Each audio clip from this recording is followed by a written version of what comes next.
So I will jump the gun a little bit here and introduce this concept of climate already, and our ancestors, some apes, and the so-called planet of the apes during the Miocene. We'll revisit these things in a slightly different context again and again, but let's just do this in the introduction. So we already mentioned this plot about climate change, and this period Miocene, which starts around 23.5 million years ago and goes into 5.5 million years ago before we transition into the Pliocene, was also crucial. So you can see that it was down here at the beginning, and then warms considerably in the middle, and then there is this long-term cooling as well. And obviously we didn't appear maybe till about somewhere here, and we will talk about the climate changes that happen here, especially in the Pliocene-Pleistocene boundary, the East African acidification, changes in vegetation in East Africa, potentially driving evolution of bipedalism and so on. So this idea of climate drivers will come all the way through the course, obviously, because this is climate and human evolution that we are talking about. So there's an implicit assumption that climate was somehow involved, but obviously things get more complicated about how we affected climate, how we affected habitat for other species, and how our brain evolved, how our diet changed, how our brain grew in size, and how our brain allowed us to pick the right diet, which then fed back to the size of the brain, and so on and so forth. So in this context, if we just look at eons of geological time, we of course have the Archean, Proterozoic, the beginning, early life, and Phanerozoic, which is visible life, and we zoom all the way down to here, the so-called Neogene, which includes Miocene and Pliocene. Then we have the Quaternary starting from about 2.6 million years ago or so. So we are talking about the Miocene in the present context, and this is a cartoon from, I think, the Smithsonian, which I took from this Live Science article, which you can see the kind of species around. There are some equids or horse-looking things, grazers, browsers, and there are some much bigger animals shown here, and some sort of a vegetation is indicated. So without worrying which part of the planet this is, one can see that the species evolved. And then I will just mention that during this time the climate change, the cooling and the warmings, obviously along with the changes in plate tectonics. But for example, India was still moving northward. The Indian monsoon was not still completely set up. It supposed to have reached its modern character, seasonality, etc. around 10 million years ago. So at this time, 22 million years ago, you can see still there are differences in the connectivities of Africa, Middle East, and India, with Malta shown here, and there are various data sites that are used to infer these things. This is the Mesopotamian seaway back from 22 million years, and you can see the connectivity from the Mediterranean into the Indian Ocean, through the Red Sea into the Indian Ocean. By 14 million years ago, things have changed. You can see the configuration changes, the shelf area changes, and the connectivity changes here. So these are deep marine waters here, shallow marine waters or shelf areas which would affect not only migration but upwelling, nutrient supply, evolution of potentially marine life at the algae level and above as well. So we have some unknowns here as to what exactly happened, but nonetheless you have land and the mountains and rivers all shown together.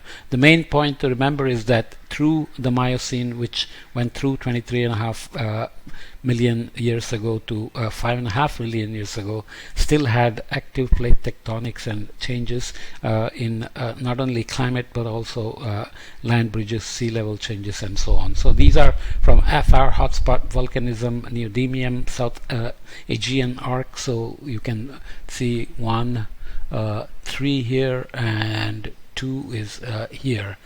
Okay, and the Mesopotamian interplate volcanism. So main point is that our ancestors were also having some migrations out of Africa. So the split of the old world and new world monkeys happened somewhat before that. So during the Miocene epoch, as many as 100 species of apes roamed throughout the old world. New fossils suggest that the ones that gave rise to living great apes and humans evolved not in Africa but Eurasia. So you have to remember that, even though all the evidence of the actual split into our ancestors, Australopithecus, Ardipithecus, happened potentially in Africa, but the original split from the apes to great apes and humans happened in Eurasia. We'll see one of those linkages there. Okay, so diversity of apes ranged across the old world during the Miocene epoch between 22 million years ago and 5.5 million years ago. Proconsul lived in East Africa, Dryopithecus in Italy, Sivapithecus in South Africa, and Oronopithecus and Dryopithecus, members of the lineage thought to have given rise to African apes and humans in Greece and Western and Central Europe, respectively. These renderings were created through a process of through a process skin to that practiced by foreign illustrators. Okay, by forensic illustrators, sorry. So this is from a kind of a digital book published by Scientific American called Becoming Human. It's only a short book of about 90 pages with a few articles like this. So here are the pathways. I'll read the caption in the next slide. So 17 to 16.5 million years ago, we have pathways from Africa and Horn of Africa into Greece and Europe, and 16.5 to 13.5 million years ago there is some migration back and migration into Indian region and further dispersals over here, and 13.5 to 8 million years ago again some movements back and forth across Asia and Eurasia, here Europe. Okay, so apes on the move. Africa was the cradle of ape kind as opposed to humankind, having spawned the first apes more than 20 million years ago, but it was not long before these animals colonized the rest of the old world. Changes in sea level alternatively connected Africa to and isolated it from Eurasia, and this thus played a critical role in ape evolution. So climate has always been invoked in this sense. A land bridge joining East Africa to Eurasia between 17 million and 16.5 million years ago enabled early Miocene apes to invade Eurasia. That's here. Over the next few million years, they spread to Western Europe and the Far East, and great apes evolved. Some primitive apes returned to Africa in here. Isolated from Africa by elevated sea levels, the early Eurasian great apes radiated into a number of forms, in this case, and drastic climate changes at the end of the late Miocene wiped out most of the Eurasian great apes. The two lineages that survived, those represented by Sivapithecus and Dryopithecus, did so by moving into Southeast Asia and African tropics. So all the migration deeper here into the wetter, moister regions and back here allowed two of them to survive, Dryopithecus and Sivapithecus. So you can see the distribution here where Miocene ape fossil localities have been used to tell this story. So around Lake Victoria here, in the Horn of Africa, in the Persian Gulf here, and throughout the Mediterranean, Greece, Europe, and into Indian regions. By the end of this period, obviously Himalayas would have been in place, monsoon would have been in place, there would have been evolution of vegetation, C3, C4 plants, some grazers and some browsers, and so on and so forth. Grazers are those that eat grass and lower in the nutritional food cycle, more silica, different teeth required. Browsers take leaves and fruits and flowers from the top, easier to chew and different in nutrition as well. There is a little bit of detail here in what is an ape anyway. Living apes, chimpanzees, gorillas, orangutans, gibbons, and siamongs and humans share a constellation of traits that set them apart from other primates. To start, they lack an external tail. It's disappeared. There is a vestigial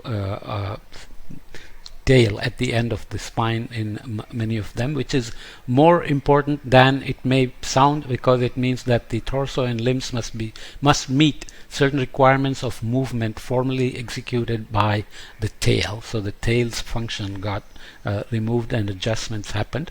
Apes and humans are thus highly flexible limbs, enabling them to lift their arms above their heads and suspend themselves by their arms. This is why all apes have long, massive arms compared with their legs. Humans, for their part, modify their limb proportions as they became bipedal. Becoming bipedal also changed the connection between the spine and the brain, and then jaw muscles changed and the cranium grew, and then dietary changes play a role as we go along.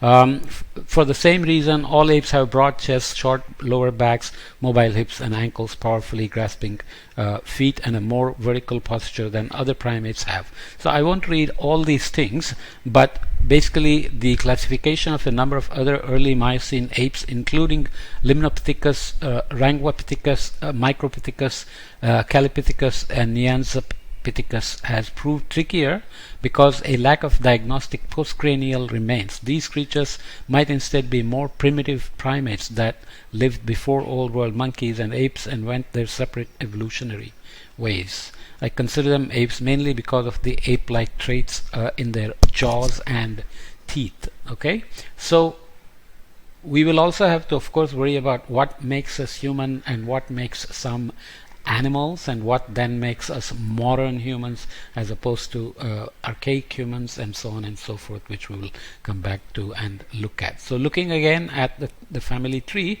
40 million years ago we had spider monkeys, and then 25 million years ago we have macaques. So here are the different names given, including hominoids starting here, which includes orangutans, and then it changes when you say hominids.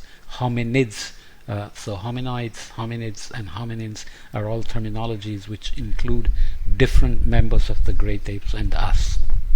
So 19 million years ago, proconsul, siamang, gibbon. By 16 million years ago we have orangutans, Sivapithecus. 14 million years ago, Dryopithecus, Uranopithecus, and 9 million years ago gorillas, and 5 million years ago humans. So here we are in the hominid range, also in the hominoid range, depending on who else is included in them. So 6 million years ago humans, and then chimpanzees. I don't think we have a common ancestors that's been found yet. We will see that later again. So basically Miocene can be considered as the planet of the apes, where so many species of apes were living and dispersing from Africa and back to Africa and giving rise to our ancestors, and we will see more details as we go along. I just wanted to introduce this before we go into early history of humans in the second chapter. Okay.